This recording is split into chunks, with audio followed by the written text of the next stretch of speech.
കാര്യം പച്ചക്ക് പറഞ്ഞില്ലെന്നേ ഉള്ളൂ. Let's welcome കേരളൻ on stage. ഇത് വേറൊരു സ്റ്റൈലാണ്. ഇപ്പൊ കുറച്ചായിട്ട് മുണ്ട കൊടുക്കത്തുള്ളൂ. മുണ്ട് പിന്നെ പറഞ്ഞത് വേറെ ഓരോരോ സ്റ്റൈലിലാണ് പറഞ്ഞത്. ഓ ഹാരിസൺ. ഓ അത് ശരി. ഏത് പാട്ടാ പാടുന്നേ? പൂവായി വിരിഞ്ഞു. ഓ വിരിഞ്ഞോ? അണ്ണാച്ചിയുടെ പാട്ട് എടുക്കും. കഴിഞ്ഞ എപ്പിസോഡിൽ ശ്രീകുട്ടനങ്ങൾ പറഞ്ഞോളൂ ഇങ്ങനെ ONV സാറ് പാട്ട് എഴുതിയത് ഒരു പ്രത്യേക താളത്തിലാണ്. രാജസാറിന്റെ സാധാരണ ONV സാറ് പാട്ട് എഴുതിയതിനു ശേഷം മ്യൂസിക് ഡയറക്ടേഴ്സ് ട്യൂണിടാറുള്ളൂ. സംഗീത സംവിധായകരെല്ലാം ഒരു ട്യൂൺ ഇടും. അപ്പം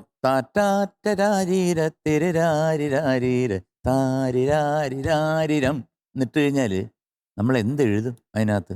വലിയ പ്രയാസമാണ്. ഈ കവികളുടെ കാര്യം വലിയ ബുദ്ധിമുട്ടാണ്. കാരണം അർത്ഥം ഉണ്ടായിരിക്കണം, അതെ, മീറ്റർ ശരിയാവണം, പിന്നെ പാട്ടുകാർക്ക് ഉതകുന്ന രീതിയിലുള്ള ഘടനയായിരിക്കണം. ഇതൊക്കെ ഒരുപാട് ഫാക്ടേഴ്സ് ഉണ്ട്. അപ്പം അവർക്ക് എല്ലാവർക്കും ഞാൻ നമസ്കാരം പറയുന്നു. തീർച്ചയായിട്ടും ഒരുപാട് പേർക്ക് ഇതിനകത്തുള്ള. ONV സാറ് സിറ്റുവേഷൻ പറഞ്ഞാൽ പാട്ട് എഴുതി കയ്യിലോട്ട് കൊടുക്കും. പണ്ട് വയലാർ സാറെല്ലാം അങ്ങനെ തന്നെ ആയിരുന്നു. പക്ഷെ ഒരു കാലഘട്ടം കഴിഞ്ഞപ്പോൾ ഈ ട്യൂണിന് പാട്ട് എഴുതുന്ന ഒരു ഇത് വന്നല്ലോ. അപ്പോൾ ഇങ്ങനെ കൊടുത്തപ്പോൾ സാറ് പറഞ്ഞു ഇങ്ങനെ അത് വേണം ഇത് വേണം എന്നൊക്കെ പറഞ്ഞു എനിക്ക് ബുദ്ധിമുട്ടാണെന്ന് പറഞ്ഞു. അങ്ങനെ രാജാ സാറ് തക്കിട്ട എന്നൊരു കാസറ്റ് മുഴുവൻ റെക്കോർഡ് ചെയ്ത് കൊടുത്തു.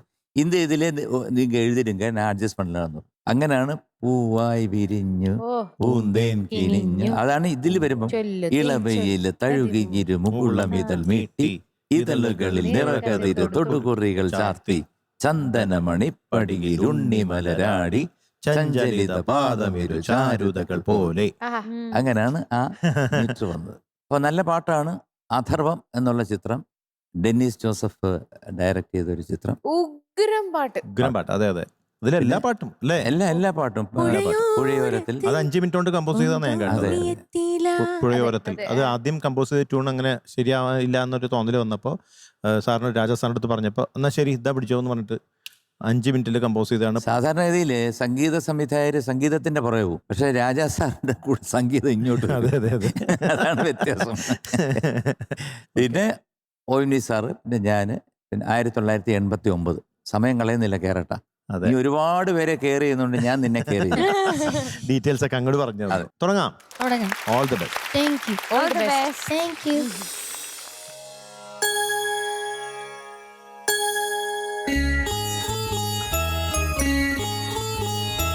പൂവായി വിരിഞ്ഞു പൂന്തേൻ കിനിഞ്ഞു പൂവായി വിരിഞ്ഞു പൂന്തേൻ കിനിഞ്ഞു പൂച്ചൊല്ലു തേൻ ചൊല്ലു തീർന്നു പൂവായി വിരിഞ്ഞു പൂന്തേൻ കിനിഞ്ഞു പൂച്ചൊല്ലു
നുകരുവതിലുണരുമൊരു ദാഹം കനവുകളിൽ നിനവുകളിലെരിയുമൊരു ദാഹം പ്രണവമധു നുകരുവതിലുണരുമൊരു ദാഹം കനവുകളിൽ നിനവുകളിലെരിയുമൊരു ദാഹം മൃണ്മയ മനോജ്ഞമുടൽ വീണുടയുകില്ലേ ഉന്മയതിനുള്ളിലെരിയുന്ന ഘടദീപം മൃണ്മയ മനോജ്ഞമുടൽ വീണുടയുകില്ലേ ഉന്മയതിനുള്ളിലെരിയുന്ന ഘടദീപം കാണാനുഴറുന്നു നാടായ നാടും കാടായ കാടും തേടിയലയുന്നു ഏതു പൊരുൾ തേടിയതു കാനജലമായതു പൂവായി വിരിഞ്ഞു പൂന്തേൻ കിനിഞ്ഞു പൂവായി വിരിഞ്ഞു പൂന്തേൻ കിനിഞ്ഞു പൂച്ചൊല്ലു തേൻ ചൊല്ലു തീർന്നു ആ കൈയിലോ അമ്മാനയാട്ടം ഈ കൈയിലോ പാൽക്കാവടി കാലം പകർന്നു തുടിതാളം പൂവായി വിരിഞ്ഞു പൂന്തേൻ കിനിഞ്ഞു പൂച്ചൊല്ലു തേൻ ചൊല്ലു തീർന്നു. സാബാഷ്, സാബാഷ്. Very good, very good. Thank you. Thank you. കേരേട്ടൻ കലക്കിയല്ലോ. പോടാ കൊഞ്ചാതെ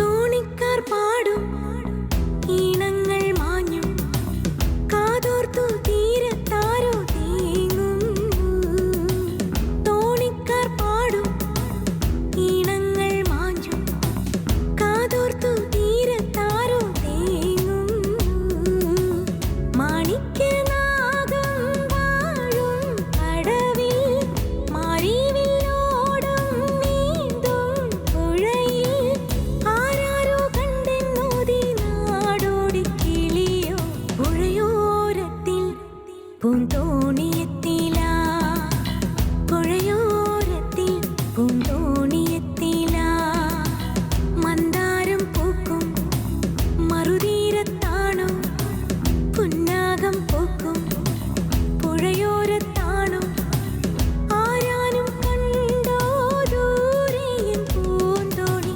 പുഴയോരത്തിൽ പൂത്തോണിയെത്തില പുഴയോരത്തിൽ പൂത്തോണിയെത്തില. ശബാഷ്, ശബാഷ്. ആഹാ, very good. Very good, very good. Nice.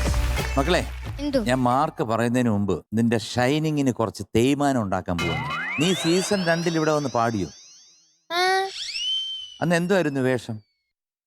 Red ഉടുപ്പോ അങ്ങനെ എന്തൊക്കെ ആയിരുന്നു. ഇന്നും എന്തൊക്കെ? കേട്ടാണല്ലോ.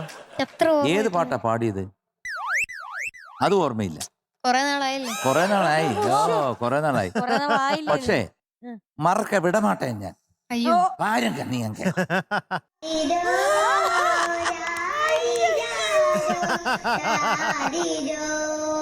പാട്ടുപാടി യുറയാ?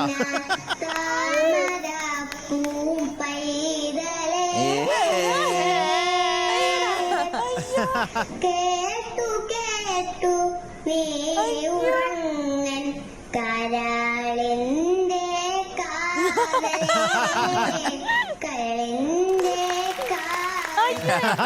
ഞങ്ങളുടെ വീട്ടില് കുട്ടാപ്പി ഉണ്ട് അവരുടെ സെയിം മുഖം ആണല്ലേ? ഇത് ആർജിത കുട്ടിയൊക്കെ ഒന്ന് കാണുമ്പോഴത്തേക്ക് അതെ, അതെ, അതെ. ചക്കരയായിരുന്നു കാണാൻ എന്ത് രസം കണ്ണിലുള്ള നോട്ടം. അതെ, അതെ, അതെ. അത്ര വലിയ സുഖമൊന്നും എനിക്ക് തോന്നിയില്ല. പക്ഷെ എനിക്ക് ഒത്തിരി ഇഷ്ടമായിടാ അത്. സീസൺ 6 ഓഡീഷൻ ഞാൻ എറണാകുളത്ത് നടന്നപ്പോ ഒന്ന് പോയിരുന്നു, അവിടെ പോയിരുന്നു. അപ്പൊ ഞാനൊരു ചെറുക്കൻ ഒരു രക്ഷയില്ല കേട്ടോ. അപ്പൊ ഞാൻ വെറുതെ, ഞാനും ശ്യാമും ഉണ്ടായിരുന്നു. അവൻ വന്നപ്പം ഓവർ സ്മാർട്ടാണ്, അവൻ നന്നായിട്ട് പാടുകയും ചെയ്യുന്നുണ്ട്.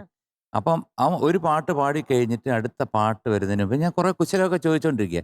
എനിക്ക് ചായയും വടയും എല്ലാം വന്നു. പിന്നെ ഞാൻ കൊച്ചു കുഞ്ഞല്ലേ, മോന് ചായ വേണോന്ന് ചോദിച്ചു. ഒരു ഗ്ലാസ് പാല്. ഞാൻ പറഞ്ഞു എടാ കൊള്ളാമല്ലോ മറ്റേ മറിച്ചെന്നൊക്കെ പറഞ്ഞ് നോക്കിയപ്പോ ഉണ്ട് അവൻ ചെറുതാണെങ്കിൽ ഇത് രണ്ടാമത്തെ പ്രാവശ്യം ഇത് വരുന്നത്, അറ്റംപ്റ്റ് ചെയ്തുകൊണ്ടേ ഇരിക്കുകയാണ് എങ്ങനെയെങ്കിലും ടോപ്പ് സിംഗറിൽ കയറണം. ഇത് തന്നെ അവന്റെ ജോലി. ഞാൻ പറഞ്ഞു ഒരു ഗ്ലാസ് പാലും ഒരു ബെറോട്ടയും ഒരു ബീഫും കൂടെ കൊണ്ട് കൊടുത്തേക്കാം. അപ്പൊ അവന്റെ അടുത്ത് ചോദിച്ചു ഓക്കെ ആണെന്ന്. ഓക്കെ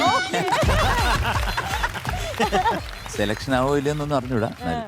മക്കളെ, എന്തോ today we are giving you 99.5. ആദ്യം ഒരു രാജ സാർ പൂക്കുറ്റി. അപ്പൊ കേറേട്ടാ ഇങ്ങനെ തന്നെ പോട്ടെ. ഓൾ ദ ബെസ്റ്റ് കേട്ടോ. Thank you. പോയി പാട്ട് പഠിക്കണം. ഇനി ഇതുപോലത്തെ വീഡിയോകളൊക്കെ ഒരുപാട് വരാനുണ്ട്. ഒരുപാട് 3-ലുണ്ട് 4-ലുണ്ട്. അപ്പോഴൊക്കെ വന്നു പോയതാണ്.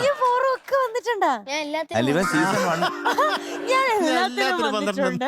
സീസൺ 1 തുടങ്ങുന്നതിന് മുമ്പേ ഇപ്പുറത്ത് താമസിക്കായിരുന്നു. അപ്പൊ ജനിച്ചില്ല അവര്. സീസൺ 5 അവൻ ഇതാ ഫിനാലിലോട്ട് എത്താൻ പോകുന്നു. ഇത്ര അതെ, അതെ, അറ്റംപ്റ്റ് ചെയ്ത് അവൻ തോറ്റില്ല. എന്തായാലും മെഡിക്കൽ മിടുക്കനാ. എന്നാ ടാറ്റ കേറട്ടെ.